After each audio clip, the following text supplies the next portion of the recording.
له لحافظون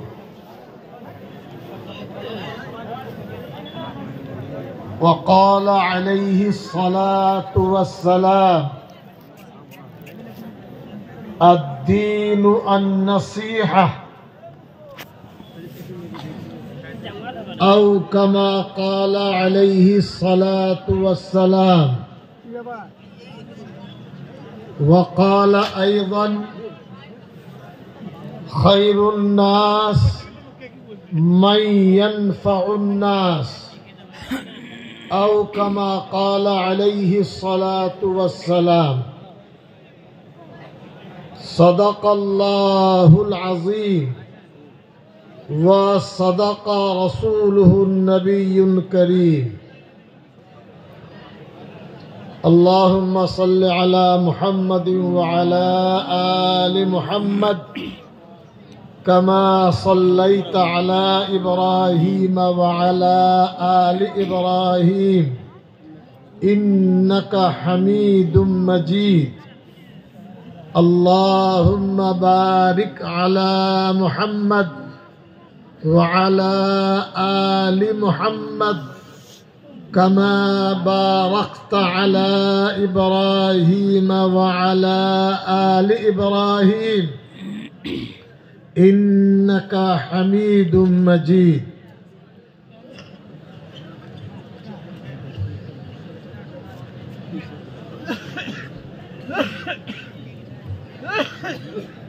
সম্মানীয় উলামায়ে কেরাম, মসজিদের বুজুর্গ ইমাম এবং শ্রোতা মণ্ডলী, আমরা আজকে যাত্রায় মাদানী মিশন, যেটা প্রোগ্রাম শুরু হয়েছে এতক্ষণ কি করছে, যেটা হযরত সৈয়দ আসআদ মাদানী নব্বরাল্লাহু মারকাদাহু তার সান্নিধ্যের মাধ্যমে যে সংস্কৃতি, যে ইলম ইসলাহ মাওলানা আনিস সাহেব পেয়েছেন, তিনি তার সাধ্যের ভিত্তিতে রূপদানের চেষ্টা করছেন। আল্লাহ রব্বুল আলামিন তার মেহনত, তার সদিচ্ছা কবুল করে নিন। আল্লাহুম্মা আমিন সুম্মা আমিন।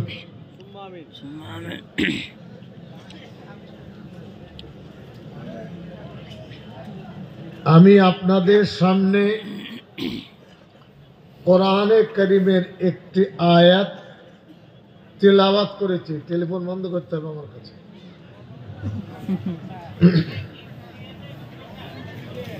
আল্লাহ রাব্বুল আলামিন কোরআনে কারীমের আয়াতে বলেছেন, ইন্না নাহনু নাযালনা যিকর, অর্থাৎ আমি পবিত্র কোরআন তথা দ্বীন শরীয়তকে এই দুনিয়ায় পাঠিয়েছি, নাজিল করেছি। বুঝতে পারছেন? আয়াতের আরেক অংশ হলো ওয়া ইন্না লাহু লাহাফিজুন, আল্লাহ বলছেন আমি তাকে হিফাজত করব, তোমাদের হাতে ছেড়ে দেব না। আল্লাহর দ্বীনের হিফাজত কে করবেন? আল্লাহ। আল্লাহ মানুষের হাতে যদি থাকতো কত ঝুট ঝামেলা। কোরআনে কারীম দুনিয়াতে প্রায় 1450 বছর ধরে যথারীতি যেমন আল্লাহ পাঠিয়েছেন তেমনি আছে। আর আসমানের উপরে লৌহ কুরসি যেখানে আছে, ওখানে কোরআন মজিদ সহ অন্যান্য আসমানি কিতাব হিফাজতের মধ্যে আছে। এটা আল্লাহ দায়িত্ব নিয়েছে। আমাদের সৌভাগ্য যে আল্লাহ রাব্বুল আলামিন নবীজি সাল্লাল্লাহু আলাইহি ওয়াসাল্লামের উম্মত রূপে দুনিয়ায় পাঠিয়েছেন, বলুন আলহামদুলিল্লাহ। কোরআনে কারীমের পরে কিয়ামত পর্যন্ত আর কোনো কিতাব আসবে না, ভালো করে বুঝে নেবে। আর কোনো কিতাব কেউ আসলেও ভণ্ডামি হবে। এই জেলায়ও কিছু কিছু জায়গায় কাদিয়ানি আছে যারা নকল কোরআন তৈরি করে লন্ডনের সাহায্যে। কোরআনে কারীম আল্লাহর পক্ষ থেকে মুআজিজা, জ্বলন্ত জ্বলন্ত নিদর্শন। এই কারণে কোরআনে কারীমকে ভালোবাসুন। কোরআনে কারীমকে ভালোবাসলে লাভ কি হবে? আল্লাহ আপনাকে ভালোবাসবেন। নিজে নিজে ভাববেন কটা বাড়িতে কোরআনে কারীম আছে, তাতে ধুলো পড়ে গেছে না জুজদানের মধ্যে আছে? এই মজলিসে কতজন সৌভাগ্যবান ভাই বোন মা আছেন যাদের বাড়িতে কোরআনে কারীমের তিলাওয়াত হয়? কজন? ভাববার সময় এসেছে। পড়তে পারেন না, আল্লাহর কালাম তো খুলে দেখতেও পারেন না, সেটা কজন করেছেন? এই কোরআনে কারীম কিয়ামতের দিনে আল্লাহর দরবারে সাক্ষী দেবে, ওগো রব্বুল আলামিন, আপনার অমুক বান্দা কোরআনে কারীম পড়েছে, তেলাওয়াত করেছে, আমল করেছে, আমি তার সাক্ষী। কোরআনে কারীম পূর্ণভাবে, মানে আলিফ লাম মিম থেকে কুল আউযু বিরাব্বিন নাসের শেষ, মিনাল জিন্নাতি ওয়ান নাস, 23 বছর সময় লেগেছিল। কত বললাম? 23 বছর। এই 23 বছর সময়ে 26,000 বার হযরতে জিবরাইল আলাইহিস সালাতু ওয়াস সালাম এসেছেন। কতবার বললাম? কে? জিবরাইল আলাইহিস সালাম। জিবরাইল আমিন। জিবরাইল আমিন হলেন আল্লাহর সবথেকে নিকটতম শক্তিশালী ফেরেশতা। তার বয়স কত হাজার বছর আমাদের জানা নেই। তারও মরণ হবে কিয়ামতের সময়, আল্লাহ ছাড়া যখন কেউ থাকবে না, তোরাও মর। সেই জিবরাইল আমিন 26,000 বার। তুমি এখানে কথা বলো না ভাই, আমার দিমাগ চলে যাবে ওদিকে, তুমি পিছনে বসো। আরে ভাই, আমার বুজুর্গ মানুষ, বিয়াদবি হয়ে যাবে। কোরআনে কারীম হাফেজ সাহেব যেমন তেলাওয়াত করছে, রমজান মাসে তেলাওয়াত করবে, পুরো কোরআন মাজিদ আল্লাহ রাব্বুল আলামিন জিবরাইলকে তেলাওয়াত করা শিখিয়েছে। কাকে? জিবরাইলকে। এক এক অক্ষর, আলিফ, বা, তা, সা, জিম, হা, হা, আইন, গাইন, এটা অক্ষর হলো, যুক্ত অক্ষর। কোরআনে কারীম কি করে উচ্চারণ হবে তার অক্ষরগুলি, মানুষ তাতে নেই। কে আছেন? আল্লাহ। এমনি টিকে আছে কোরআন শরীফ ভাবছেন নাকি? কেউ চোখ দেখাচ্ছে, দাঁত দেখাচ্ছে, সব ভেঙে যাবে, সব দাঁত খুলি উড়ে যাবে। কোরআনে কারীমে ধাক্কা দেওয়ার ক্ষমতা পৃথিবীর কারণ নেই, সুবহানাল্লাহ, হবেও না। জিবরাইল আমিন, আল্লাহ রাব্বুল আলামিন তাকে আস্তে আস্তে শিক্ষা দিয়ে দিয়ে পুরো কোরআনে কারীম শিখালেন। আর তাকে সবক দিলেন কোন সময় কোন জায়গায় কোরআনে কারিমের আয়াত অবতীর্ণ হবে। মাঝখানে মনে রাখবেন, এই যে আমাদের হুজুর পীর সাহেব, ইনি শান্তিবাগে পড়েছেন, দেওবন্দে পড়েছেন, আর কোথাও। আমি করজগ্রাম পড়েছি, দেওবন্দে গেছি, তারপরে কাজে লেগেছি। এই আলেমরা আপনারা অনেক গ্রাজুয়েট মাস্টার আছেন, সবার শিক্ষক আছে না নেই? আত্মীয় বলুন। আছে আছে তো? আছে। যে অ পড়ুন, ইংরেজি বাংলা পড়ুন। আমাদের দয়ার নবীর শিক্ষককে আল্লাহ। দুনিয়ায় নেই, আল্লাহ দুনিয়ায় নেই। আব্বা চলে গেলেন, আব্বা থাকলে বাপের রং রূপ ছেলের উপরে পড়তো। আল্লাহ রব্বুল আলামিন তুলে নিলেন হযরত আব্দুল্লাহকে। দাদাজান চলে গেলেন আব্দুল মুত্তালিব, চাচাজান চলে গেলেন আবু তালিব, আম্মাজান আমিনা, নবীজি একা। আল্লাহ বলেন তোমার চিন্তা নেই, তোমার চিন্তা হলো আমার তথা আল্লাহর। সুবহানাল্লাহ। দুনিয়ায় আক্ষরিক ভাবে কোন শিক্ষকের কাছে, আত্মীয় স্বজনের কাছে একটি অক্ষর দয়ার নবী পড়েননি। ইসলাম ধর্মের মর্যাদা এটাই হলো সব থেকে বড়।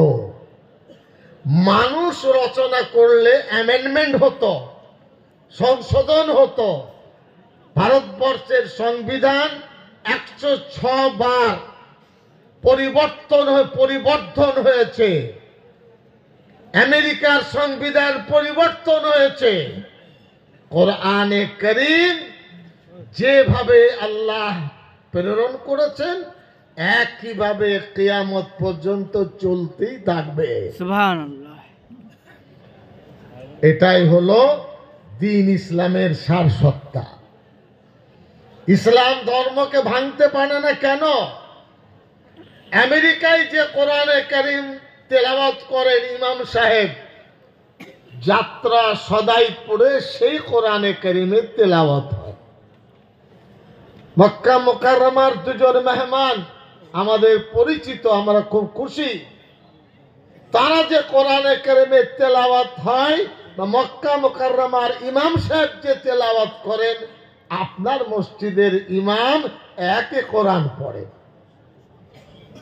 যে কিবলার দিকে মুখ দিয়ে তাকিয়ে আমরা আযান নামাজ পড়ি, সারা পৃথিবীর প্রায় ধরে নেন 200 কোটি মুসলমান ওই একই সময় নামাজ, একই সূরায়ে ফাতিহা আলহামদুলিল্লাহি রাব্বিল আলামিন। দুনিয়ার পরিবর্তন হচ্ছে, হবে, কিন্তু আল্লাহর কিতাব কালামের পরিবর্তন কোনো সময় হবে না। এতে মনটাকে শক্ত করে নিন, মনের মধ্যে গেঁথে নিন। মাদ্রাসা শিক্ষার প্রয়োজন এখানেই। মাদ্রাসা ছাড়া ভালো ইমাম পাওয়া যাবে না, মাদ্রাসা ছাড়া ভালো মুয়াজ্জিন পাওয়া যাবে না। বাড়িতে মন চাইছে যে নতুন বাড়ি, একটু কোরআনে কারীমের খতম পড়ে দোয়া করি, তো মাদ্রাসা না থাকলে ঘরে দোয়া করবে কে? এই কারণেই মাদ্রাসার প্রয়োজন। মাদ্রাসা বাদ দিয়ে ইলমে দ্বীন, কোরআন শরীয়ত বাহ্যিক দৃষ্টিতে টিকে থাকার মতন এই রাস্তা যেমন বোলপুর গেছে, সিউড়ি গেছে, কলকাতা গেছে, কাঁচা পাতাও হাঁটতে পারবেন। এটা যদি 1 ঘন্টায় বোলপুর যান, তো কাঁচা পাতা গেলে ক ঘন্টা লাগবে? বর্ষাকালে ঠিক তেমনি মাদ্রাসার প্রকৃত ইলম বাদ দিয়ে যদি চলেন, হাঁটতে হাঁটতে হোঁচট খাবেন আর পড়ে যাবে। কেউ কেউ ভাবেন আমি বাংলা অনুবাদ পড়ে সব শিখবো। আরে বাংলা অনুবাদ পড়ে সব যদি শেখো, তো আলেমের কি প্রয়োজন? হাদিস শরীফের কি প্রয়োজন? 13 থেকে 14,000 পৃষ্ঠা আলেমদেরকে পড়ে আলেম হতে হয়, হাদিস শরীফ পড়তে হয়, কোরআনে কারীমের ব্যাখ্যা পড়তে হয়, নানান প্রায় 27টি সাবজেক্ট পড়তে হয়। এই কারণে আজকে এই মাদ্রাসার জলসার অবতারণা। পয়সা দেওয়া বড় নয়, পয়সা তো দেবেনই, যাবেন কোথায় না দিয়ে? হ্যাঁ, ছেলেদের দোয়া উপরে যাবে, দান করলে, খায়রাত করলে, না দিলে ওই মাল আর কেউ খেয়ে নেবে। আমি বদদুয়া দিইনি, আল্লাহ আপনার মান বাড়ান, কিন্তু আল্লাহর মেহমানদের ফাঁকি দেবেন না। মৌলানা আনিস সাহেব নিজের জন্য চাননি, আমি যখন ঢুকছি বলে একটা কাগজ দেবে 5,000 টাকা, আপনারা সই করে বলবেন কত দিলাম, আর একটা কাগজ যাবে কত টাকা। এইভাবে মাদ্রাসা চলছে। আল্লাহর মেহেরবানি 1000 মাদ্রাসা বোর্ড, এই ধরনের মাদ্রাসা বড় মাঝারি দারুল উলুম দেওবন্দের পক্ষ থেকে আমার মতন অধমকে তারা সভাপতি করেছেন। 25 বছর আমি সভাপতি আছি। কেউ বলবেন হুজুর রাজনীতিও করবেন, তো রাজনীতি করলে কি দুর্গাপুজো করা যায় না? যায় না? উত্তর দেন, বলুন ঠিক করে। যারা কালী পুজো করে রাজনীতি করে না? করে না? তো আপনি সব করবেন, আমরা মাদ্রাসা করব, তো আপত্তি কি আছে? আমরা শান্তির জন্য, ভালোবাসার জন্য, সভ্যতার জন্য, ন্যায়ের পথে প্রতিষ্ঠিত হবার জন্য মাদ্রাসা শিক্ষার গুরুত্বকে আমরা তুলে ধরেছি। বীরভূম জেলায় আপনাদের বয়স্ক যারা, তাদের মনে আছে ইক্ষুসারায় মহাসম্মেলন হয়েছিল। হাত তুলে বলেন কতজন আছেন দেখি। এই তো মাশাআল্লাহ, অনেকজন আছেন, আলহামদুলিল্লাহ। মনে আছে কত লোক হয়েছিল? হযরত মাওলানা আসাদ মাদানী সাহেব এসেছিলেন, তার ছেলে এসেছেন। মাওলানা মাহমুদ আসাদ মাদানী আসতে পারেননি। 2 দিন আগে আমার সাথে টেলিফোনে কথা হলো, আমার অন্য কর্মসূচি খুব জরুরি, আমি যেতে পারছি না, আপনি যান। আর মওদুদ মাদানী সাহেব তার ভাই, সে আসাদ মাদানী সাহেবের ছেলে। প্রসঙ্গত আমি বলি, মাথায় থাকবে, হযরত মাওলানা আসাদ মাদানী সাহেবের আব্বা, তার নাম ছিল শাইখুল ইসলাম সৈয়দ হোসেন আহমদ মাদানী রহমতুল্লাহ আলাইহি। 17 বছর মদিনা শরীফে নবীজির রওজার পাশে হাদিস শরীফ পড়িয়েছেন। কতদিন বললাম? 17 বছর। হাজী সাহেবদের গেলে 40 দিন থাকতে দেয়, উমরা করলে 15 দিন। 17টি বছর এই মাওলানা আপনার মওদুদ মাদানীর দাদা শাইখুল ইসলাম সৈয়দ হোসেন আহমদ মাদানী রহমতুল্লাহ আলাই 17 বছর নবীজির পাশে বসে হাদিস শরীফ পড়িয়েছেন। ভারতীয় উপমহাদেশে এই সৌভাগ্য কারোর হয়নি। দ্বিতীয়, ভারতবর্ষের স্বাধীনতার জাতীয় আন্দোলনে 12 বছর জেল খেটেছেন আলেম। ক বছর? আমার মতন নেতারা তো ভোগ করছে টিএমসি। একদিন ইতিহাস পড়েছে, দেশ তেমনি স্বাধীন হয়েছে নাকি? জি, নন্দীগ্রাম পড়েছে। 12 বছর জেল খেটেছেন। কে বললাম? দাদা যান। গল্প বলার ওই দাদি নানির হিয়ালির কথা আমি বলি না, বলছি যাতে মাথায় কিছু থাকে। আমরা যখন দেশের জন্য কুরবানি দিয়েছি, রাজনীতি করার অধিকার আমাদের নেই? দেশ পরিচালনার ক্ষমতা আমাদের নেই? কেন ভুল বুঝছেন? কেন মাথায় ঢুকছেন আপনাদের?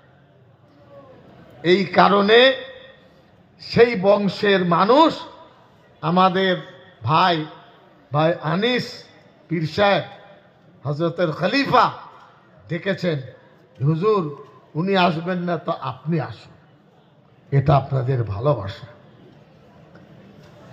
আল্লাহ রাব্বুল আলামিন কোরআন ও সুন্নাতকে মানুষের জন্য উপকারের রাস্তা তৈরি করে দিয়েছেন। খুব ভালোভাবে মনে রাখবেন, ইসলাম ধর্ম, কোরআন এবং হাদিস কারীম এবং হাদিস শরীফ কোনদিন মানুষের ক্ষতি করে না। ঢুকলো কানে? কি বললাম? ইসলাম ধর্মের শিক্ষা কোনো দিন মানুষের ক্ষতি করতে পারে না। ইসলাম ধর্মের মধ্যে সন্ত্রাস নেই, ইসলাম ধর্মের মধ্যে খুন নেই। কেউ যদি করে, বেকারটারা জং লাগালো, ইসলাম ধর্মকে অপমান করছে। খাঁটি মুসলমান হলে তলোয়ার রিভলভার ধরতে পারবে না। অন্য ধর্ম, হিন্দু, জৈন, দলিত, আদিবাসী আমাদের ভাই। কেউ যদি আমরা মনে করি আল্লাহ আমাদের একা, জিজ্ঞাসা করছি, সূর্যের আলো কি শুধু মুসলমানকে আলো দেয় না পৃথিবীকে দেয়? বলুন। আল্লাহ যদি আমাদের হতেন একা, সূর্যের আলোটা এসে এসে আপনার বাড়িতে পড়তো। পৃথিবীর 850 কোটি মানুষ সূর্যের আলোয় আলোকিত, চাঁদের আলোয় আলোকিত। আল্লাহ খাদ্য দিচ্ছেন শুধু আমাদের কেন, সবাইকে? বলুন, সবাইকে। কি প্রমাণ হয় তাতে? যে আল্লাহ রাব্বুল আলামিন শুধু আমাদের না। আমরা নামাজে পড়ি আলহামদুলিল্লাহি রাব্বিল আলামিন। কি পড়েন? পড়ে নেন একবার, আলহামদুলিল্লাহি রাব্বিল আলামিন। ওগো আল্লাহ, আপনার প্রশংসা করছি সব কিছুর। আপনি হলেন সমস্ত সৃষ্টি জগতের প্রতিপালক। তার মধ্যে হিন্দু ভাবে নেই, খ্রিস্টান নেই, দলিত আদিবাসী নেই, জি চামার মুচি নেই। এ দল ও দলের তো প্রশ্ন অনেক পড়ে। আল্লাহ হলেন সারা পৃথিবীর প্রতিপালক। এই কারণে কোরআন হাদিসের মধ্যে হিংসা নেই, বিদ্বেষ নেই। অনেকে আমাদেরকে টিভিতে মিডিয়ারা প্রশ্ন করে, খুব সন্ত্রাস চলছে, এসব ডাহা ডাহা মিথ্যা কথা। আমার এই বক্তব্য যাবে অনেক দূর, কোথায় যাবে আমি জানি না। ইসলাম ধর্ম যদি সন্ত্রাস হতো, পৃথিবীটা চলতো না? উত্তর দিন না। ভারতবর্ষে কম হলেও 25 থেকে 30 কোটি মুসলমান। ভয়ে বলে না, গণনা করে না, গণনা করলেও মুখ খুলে না। আমাকে সিদ্ধার্থ শঙ্কর রায় বোলপুর লোকসভায় দাঁড়িয়েছিলেন, বড় মাপের মানুষ ছিলেন, ব্যারিস্টার ছিলেন, আমেরিকার রাষ্ট্রদূত ছিলেন, পাঞ্জাবের রাজ্যপাল ছিলেন, মুখ্যমন্ত্রী ছিলেন। আমাকে নিজে বলেছেন, সিদ্দিকুল্লাহ সাহেব, ভারতবর্ষে কম হলেও 18-19 কোটি মুসলমান আছে, আজ থেকে 25 বছর আগের কথা। এটা দাদি নানির কাহিনী নয়। সিদ্ধার্থ শঙ্কর রায়ের কথা বলছি, মিডিয়ারা ভালো করে, সরকারি লোকেরা শোনো। আজ থেকে 25 বছর আগে যদি 18 কোটি থাকে, 25 বছরে কত বাড়বে? ডবল 30 কোটি মুসলমান। লজ্জা লাগে বলতে। সেন্সাস বলে না, জাতি গণনা হয় না, লোক গণনা হয়। বিরোধীরা বলছে পার্লামেন্টে জাতি গণনা হোক, আমি জানবো আমরা কজন আছি, উনি জানবেন কজন আছে। লজ্জা কিসের, ভয় কিসের? আরবের মুসলমান ভালো, টাকা আছে, পেট্রোল আছে, চাঁদির জুতো আছে। আর ভারতের মুসলমান গরিব, এটা টেরা মুসলমান, বুঝলে? 1 কোটি ভারতবর্ষের মানুষ আরবে কাজ করে, কম হলেও 70 লক্ষ অমুসলিম হিন্দু ছেলেমেয়েরা কাজ করে, বলে যাচ্ছে। তার দ্বারাই কয়েক লক্ষ আপনার মানুষের অর্থনীতি সমৃদ্ধ হচ্ছে। আজ গাল দিচ্ছে আমাদেরকে, আর কিছু নেই বলে মুসলমান মানে সন্ত্রাস। মাদ্রাসার ব্যাপারে পরিষ্কার ভাবে মাথায় রাখবেন, মিডিয়ারাও শুনছে আর অনেকেই শুনছেন। মাদ্রাসায় সন্ত্রাস হলে আমরা বন্ধ করে দেব। কোরআন হাদিসের শিক্ষার মধ্যে সন্ত্রাস নেই। কেউ চুরি করলে সে চোর। মসজিদ থেকে যদি জুতো চুরি হয় তো বলবো মুসল্লি চুরি করেছে, ভুল হবে। বলতে হবে মুসল্লি নয়, মুসল্লির টুপি পরে চোর মসজিদে গেছে, বেরিয়ে চুরি করে চলে এসছে। মুসল্লি চোর নয়, চোর নামাজ পড়তে গেছে, অভ্যাস ছাড়তে পারে। মুসল্লি চোর হবে না। মাদ্রাসা কোন সন্ত্রাসের জায়গা নেই।